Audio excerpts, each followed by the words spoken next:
Local productions on QTV are made possible with support from viewers like you. Thank you.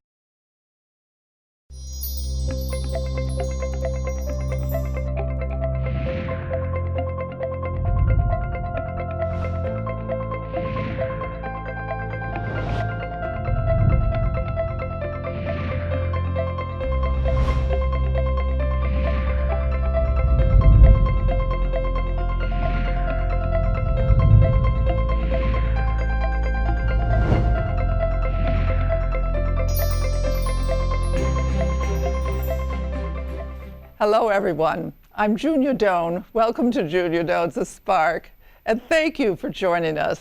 Today I'm with Ron Beacom. Ron is producer, host of Second Act, Life at 50 Plus, which airs here on QTV. Welcome, Ron. Well, it's a pleasure to have you here. I'm really so excited. Tell me about the program and when it started. Well, Second Act, Life of 50 Plus, has been around for, this will be its 11th season starting this fall, later in November. I've been involved for 2 seasons. So it was first hosted by Mike Redford, who now hosts the follow-up on Tuesday nights. He has Andy Rapp's old time slot. And I work with a gentleman named Bob Przybylski. He runs the camera, does the editing. My role is I book the interviews, I write the scripts, I do the interviews. We work with an advisory committee from Midland Bay and Saginaw to get input on story ideas for people. The way we break down the show is we have what I call a feature segment, where we dig further into one topic. Some of the ones that come to mind, we focused on Parkinson's disease. We focused on the feet, because this is a program about people 50 and over, their interests and activities. But we also did a segment on people who are retired and find that doing nothing doesn't work, that they end up getting into other things. So it was neat. We profiled a gentleman who's a retired police officer and also worked in IT. Well, he's a substitute teacher. Or this couple, she ran marketing at Northwood, he worked at Dow, he's a crossing guard, and she works at one of the major grocery stores. But we also met a woman when we recorded the show about 1.5 years ago. She was newly retired from Coca-Cola's operation in Mount Pleasant. She was hired in a kite because she was only a couple weeks into retirement and adjusting that way. But we interviewed an author who wrote a book about retirement that, yeah, you need to worry about the financial part, but what are you going to do with all that time you have? Yes. And it was neat to do that. And then a more recent show we focused on people not with retirement jobs, but people after age 50 who start new careers. So we featured a gentleman from Gladwin who had a career in the trades, construction trades. He went back to school in his early 60s to become a police officer, and he's a part-time police officer in the city of Gladwin. We met a woman from the Flint area who came here to Delta College to become a nurse. And then we met a gentleman who also came to Delta from the Thumb, that he'd had different jobs, worked at a dairy farm for a while, but he wanted to put himself in better position as he got older. So he came back for welding school, and he's a welder over in the Thumb. So it's neat to meet people willing at after age 50 to go back to school to get another career. I admire that. So, and a show we're working on right now, I'm not sure when this will air, but we're trying to address the subject of, when you go to the grocery store, there's so many things presented nowadays about organic and gluten-free and GMO and all that. What does that mean? So that's our feature segment. A second segment we call Spotlight on Seniors. So we either focus on an individual or group who are doing some neat things out in the community.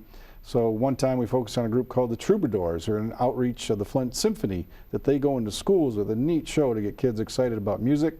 A show in production right now, we feature a gentleman named Kayak Bob, that he's taken ownership of a park in Pinconning that's owned by Bay County, but he rents kayaks there, and that's his passion, and he gets people excited about it. So we've had a lot of fun with that. We focused on a gentleman last year who volunteers at the zoo in Saginaw, and that's his hobby. He's a retired teacher. We also do a segment, I call it a how-to, to help people better understand or get involved in something. So we've had topics as significant as how to properly handle your medications at home, because now we have concerns about people coming into your home or visiting your home, take stuff out of your medicine chests, opioid abuse, those types of things. We had a segment on that. We have one coming up about just asking for volunteers to help with the tax programs, where different organizations offer programs where people volunteer to help somebody older, lower income, get their taxes done. And then our last segment that I inherited, and it's a great segment, It's done with a gentleman named Chuck Cusick from Bay City, and he often gets his wife Nancy involved, where it's an exercise segment. And he's a guy very physically fit in his late 70s, but he tries to boil it down to exercises that just anybody can do. But the main point is, hey, you got to be active. So it's a neat, we try to make the show interesting with different segments and really get a showcase of the area. So in terms of my career, after retiring from MCTV almost 3 years ago, it's really neat working on a television show. Bob, who I work with, does a great job. Yes. And it's just great to get out in the community. I marveled recently, one day in the morning, if I remember the day, but in the afternoon we were at the kayak place and we went out in the boat with a camera. And earlier that day, sometime that week, we were out on the farm, you know, shooting in a farm, on an organic farm, and you go, what a great job. I'm enjoying it. And how much time does it take to do the interviews? How much of an interview do you need to do for the edit down to the time? Well, the process is, and you know from working on shows like this, now this is a field-based show, yes. So we shoot out in the field and then I write and we edit. So there's time spent on the phone before we go out on site. So it's like an interview over the phone just to boil down, get the facts and figures. Then on site, we'll usually interview them on camera. We try not to let that go too long, but we'll say maybe it's 15, 20 minutes on camera, and then we get video of them doing things. But then from there, we choose different sound bites to go with the script. So when we're on site for a shoot, we're there, I would say, 2+ hours usually, because we want to get video of them in action. So each thing takes some time to get shot, but again, from there I can work from home, and Bob provides me a DVD of what we shot, and I can write a log of the video, pick the sound bites, write my script to go around it, and then I come record the audio, and then the magic happens. Does it take a certain while for people to get comfortable when you come out to the kayak or the exercise place? That's a challenge with that style, is that sometimes you come across people who that's not normally what they're used to, so sometimes you have to, as part of your process, do what you can to make them comfortable. But no matter what, there's still a camera there and a guy running the camera and all that, so it's my job, and Bob works with me to try to make them comfortable, so you get that honest and frank conversation. Not that we get into real deep things, but you just want an honest answer. And sometimes you can tell when people are nervous, so you might repeat a question. And sometimes it's good just to throw a question at somebody, like me today, and they just roll with it, and that's where you get the great nuggets. What do you find relaxes people? Well, people, when they're talking to be about themselves, when they're themselves and when they're passionate about something, it just naturally comes out. Oh, interesting. You know, and I can recall when I worked for the city of Midland, and we had 2 roles there, working with the public to do their programming, because your show started here at MCTV, but also with city staff. Yes. Also with city staff, when we did videos about city departments and services, that sometimes you could tell people were real nervous, and I'd say, just kind of wipe the slate clean, just tell me. If you were just talking to a citizen, just tell me about the service. And then you could see that they got more comfortable, because that was their comfort zone. Yes, they know it and can say it. Yeah. So have you lived the program? I think so. What I found interesting is when I was approaching retirement 3 years ago, around now in the fall, that I had people come up to me who had already retired, and they said, well, it takes a year to figure things out. And at the time you're thinking, what are you talking about? Why would it take you a year? They're right. Because my comment now, I say to people approaching retirement, is it shows how much your equilibrium gets thrown off when you first retire, because that whole schedule's driven your whole mindset, your body clock, everything. But also you start to think about, well, where do I want to spend my time? And as time went on that first year, I started to think about, well, what do I enjoy? What do I want to do? So when I saw this several months into my retirement and saw the ad for this, I said, well, I'll apply, see what happens. Or I approached our editor of our newspaper, one of my other revenue streams, I call it in retirement. So I enjoy writing, and I had a relationship with the newspaper. I said, are you hiring freelancers? And they said, yeah. So I do some freelance writing for them, and then I've done some work for nonprofits in the community. I've written things on the opioid, on mental health, you know, different challenges that our communities are facing nowadays, and people need a lot of help. So I'm finding things that I'm interested about, and through that, I'm using my energies and whatever my talents are, but obviously communications was my career, and it's neat to be doing those types of things in retirement. But are you saying you want to stay in the writing area because you've been head of Rotary and Big Brothers Big Sisters, you know, a lot of organizations? Are you drawn to that, or have you graduated from that Yeah, maybe part? I graduated. I don't have a lot of leadership positions like that. I did that more when I was working. But you know, when you're working, you want to be involved in the community, make MCTV part of the community. I was there. And now it's just me as an individual, not representing an organization, but it's just nice to get involved and do those types of things. Did you come at that conversation with yourself by being a different person as a result of working at MCTV for 27 years, or being older, or being a family man, or anything like that? I guess all of the above. Really? I mean, when I retired, and there were a couple different events to honor me or recognize my efforts, and I always give a lot of credit to the volunteers we had at MCTV and our staff who did a great job. But the comment that meant the most to me is that somebody said, well, Ron was about helping other people succeed. Yes. And that meant a lot. And I still try to put myself in that position. It's nice to make, like the people we featured and what we do for over 50, not over 50 and fit, second act, that it's nice to feature people and present them to the world and show off their hobby or their interests or their passion. It's a teaching show. Yeah. And it's also a positive option show. Yeah. And why did you pick 50 other than you inherited it? Well, I think that's, from what I'm learning, again, it's a decision that was made before me, but I think that's a crossroads in life. And what we've also found is that, and even in the show I did about retirement, is that, well, in the old days, people would retire at age 65 and life expectancy was shorter. And well, now people live a long time after they retire. Yes. Even if they don't retire till their mid-60s. So as they said, the gentleman, the author said, not many people anymore just do a full stop retirement. Right. They find things to do because you have all this time.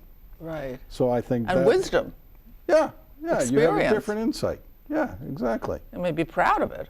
I mean, it takes years to get that, at least talking personally. Well, you're an example. You've been at, compliments to you, you've been at this 17 years. Oh my gosh, can it be? It's almost a generation. Well, and when you were honored by Creative 360 earlier this year, I got a hold of MCTV because I submitted a letter. I couldn't be at the event, but I think we had estimated you had interviewed over 300 people, featured over 300 people. That's pretty neat. Wonderful, because everybody has some aspect of themselves that makes the world bigger or deeper, and it may not be something they are eager to say or even know that it's in them, you know, but if it comes out and it helps one person, by golly, I'm happy. And now you mentioned you write for the paper. What kinds of things do they ask you to cover? Recent examples is I did a couple stories on Keith Purdy, the retiring president of Northwood University, but then the paper came back to me and said, well, can you do one on the new president of Northwood University? But the approach I took with both of them is, I wanted to touch a little bit on what they've done in their academic careers as administrators, but also about them as people. Which kind of plays off of what you do here. And the specific example with the new president, Kent McDonald, when I did some research on him before I went and talked to him, that I learned that he had a son getting married this year. That's a big deal. Yes. He's starting a new job. Yes. But the other big thing was in the spring he lost a sister to the disease. And so we talked about that the impact on that, and how the question I asked him was, well, where do you think about her day to day? And he offered a couple of examples there, because I wanted to, and he was okay with it. I presented that to the community through the article, just to get some insight into why he is who he is, you know? We have bumps in life. I mean, real rapid sometimes. And then you mentioned you write in the mental health area too. Yeah, what do you write there? I've done some work with the Mental Health Services and Gaps Committee, which is an offshoot of the community health improvement thing. There are several challenges identified in community. One of them was mental health, so to try to help people, make people more aware of the services that are out there, and to help also reduce the stigma. I've also did some work for another nonprofit, dealing with the opioid crisis and the challenges families are facing with that.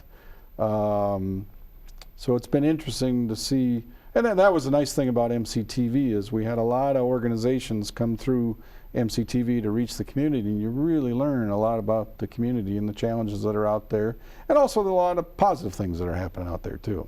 What approach reduces stigma generally? I think when people become more aware, and mainly if they meet somebody who's willing to be open about it, or they meet a family who's has a family member with a mental health challenge, and it brings it closer to home. You know, that, oh, okay, where otherwise it's somebody off in the distance that they don't know. Yeah. So I think just with people understand more and get to know the situation a little better, they have a little better understanding. Oh, I'm glad to hear that. I really am glad to hear that. Now, your family, is it interest your parents? Are they into social service? Well, no. My father, who's still living, he's going to be 90 this fall. Good. Lives in Clare. He had a 3-tier career. He was a school teacher and principal in Coleman in the 1950s. He started as a teacher in the late 40s in the Upper Peninsula. Then he decided he wanted to own his own business, so he had a milk distributorship from 1960, we'll say, to the mid-70s.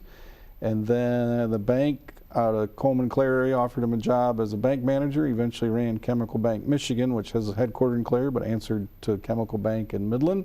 He's very active in the community, involved in a lot of initiatives in the Clare area with the hospital system, United Way, the Party Cancer, Industrial Development, new library, all these types of things. And my mom, her nickname was Lucky, Dad's name was Bob. She passed away a few years ago, but she supported my dad's efforts and also had her own community things. So I think what I learned from them is just, you know, you got to be involved in your community. It's your home, make it a nice place. Do you think you could ever be a banker? I don't know. My wife thinks I'm good with numbers, but I think with any job, it's not all about the numbers. A lot of it comes down to people. You work with? Well, and just dealing with people, the people you work with, the public you serve, that's really where it all happens. I always remember Pat Rietma. He was the head football coach at Northwood University, athletic director. He died of cancer a few years ago. But the same night our team of sports volunteers were inducted to the Midland County Sports Hall of Fame, he was inducted for what he achieved at Northwood. And he'd already had a bout with cancer, and he was in between bouts of cancer until the second one took his life. But he talked about the role his parents played in his life, and he talked about his mom, and he said his mom said, it's about people. And that always stuck with me, that she was right. And you weren't a teacher earlier, you went right to TV. Right. Oh, and so what have you learned in your life? What have I learned in my, that's a pretty broad question. Well, that gives options.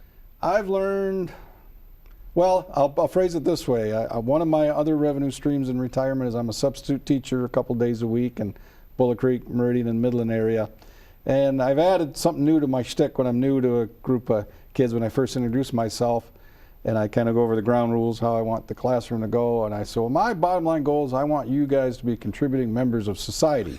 They laugh. Yeah, well, when you're saying that to middle school kids, they kind of look at you, and I say, well, I define that 2 ways. A, I want you to be able to support yourself someday, take care of your family and all that. And B, I want you to make your community a better place.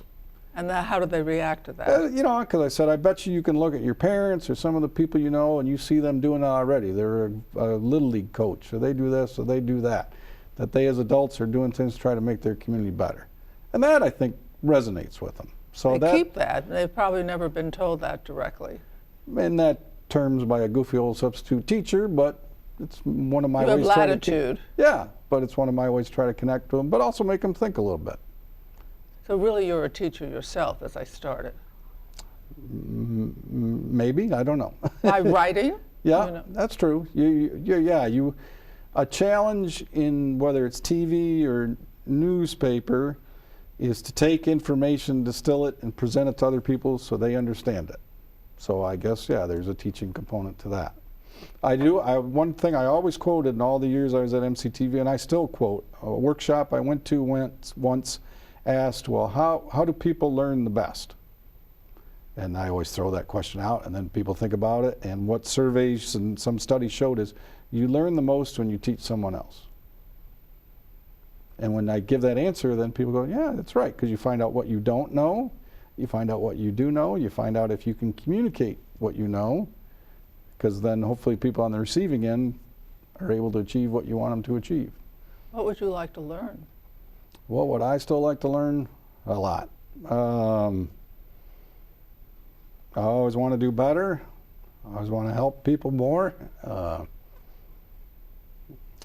You know, I want to write better. I always want to improve, you know. That's a nice way to be, because you know why it's nice? Well, content is good, but also it implies you're positive about the future. I would say yes. You know, I listen to people, not only here, but generally speaking, and I find some, it's not that they're complaining, but they're expecting bad things. And the other, you know, they're always looking for good things. And when I had cancer, I was taking a lot by way of the chemotherapy. Nothing. I was weak and this and that. And I said, I have to find one thing, you know, that gives me pleasure or I'm happy about.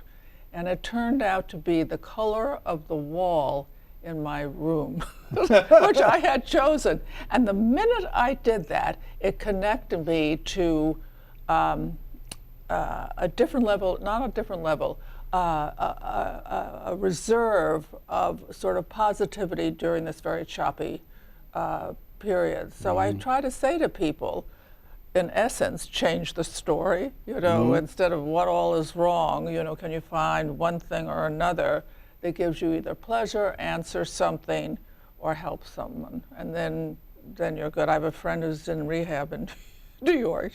She complains she has a broken elbow and wrist. I said, you're very funny.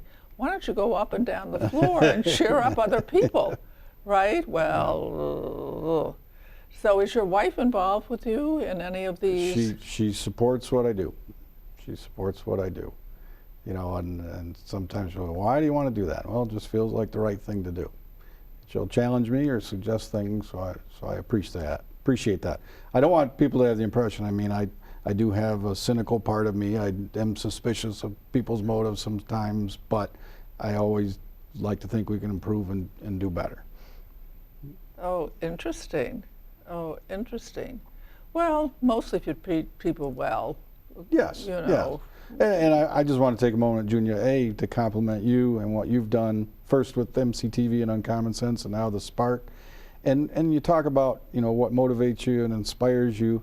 As I think of the gentleman who produced the show from the MCTV perspective, Jim Malik, retired chemist from Dow Corning, who we got involved. He was your first producer, and then George Whittaker, a musician, music teacher in Midland, who then took over the show from Jim, and now what you do here with the folks here at Delta. But I think of Jim and George and you and your efforts and how much that inspired us at MCTV, because we saw your commitment and dedication, and it was neat to have you join us and be part of our community. And all three of you working together. That was a great example in MCTV's history of how public access and community media can work. Yes, and I do want to amplify just a little bit. It's that you supported me, but it's not that you supported me. It's that the answer to some of my ideas were okay. You know, yes, I want to do it out of the home, or I want to do it in the hotel lobby, you know, or I want to go to the casino, you know, wherever it was, they came with me and they were willing. They were willing.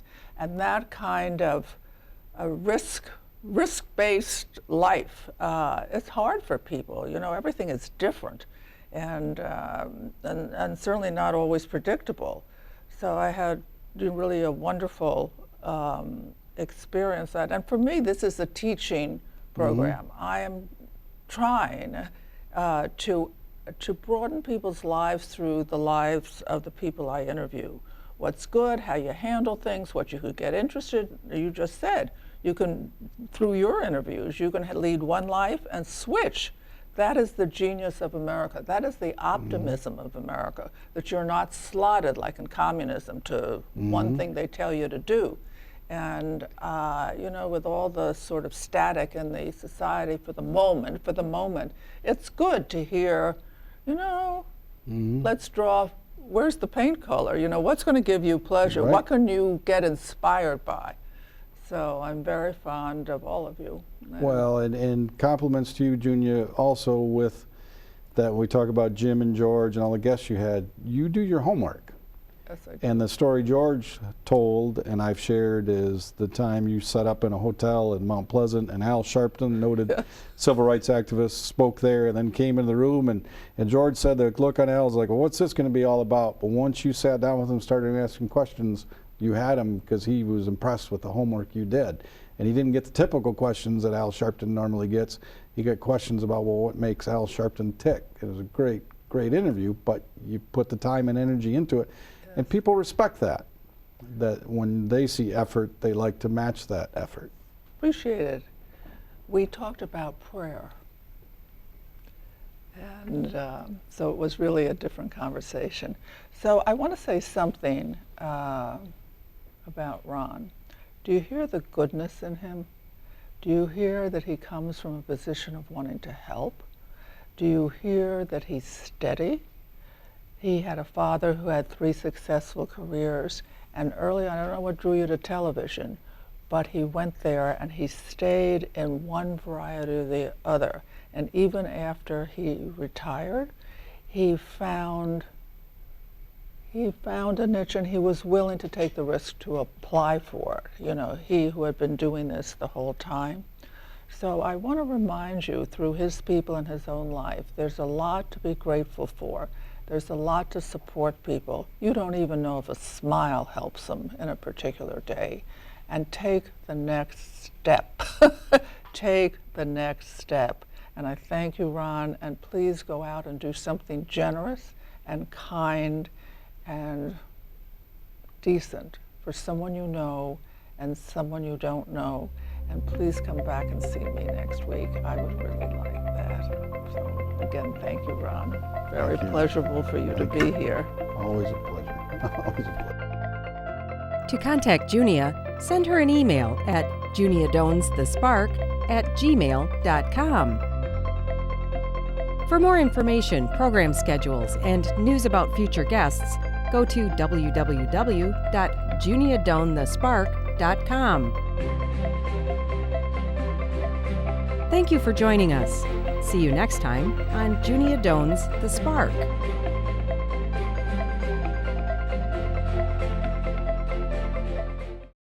Local productions on QTV are made possible with support from viewers like you. Thank you.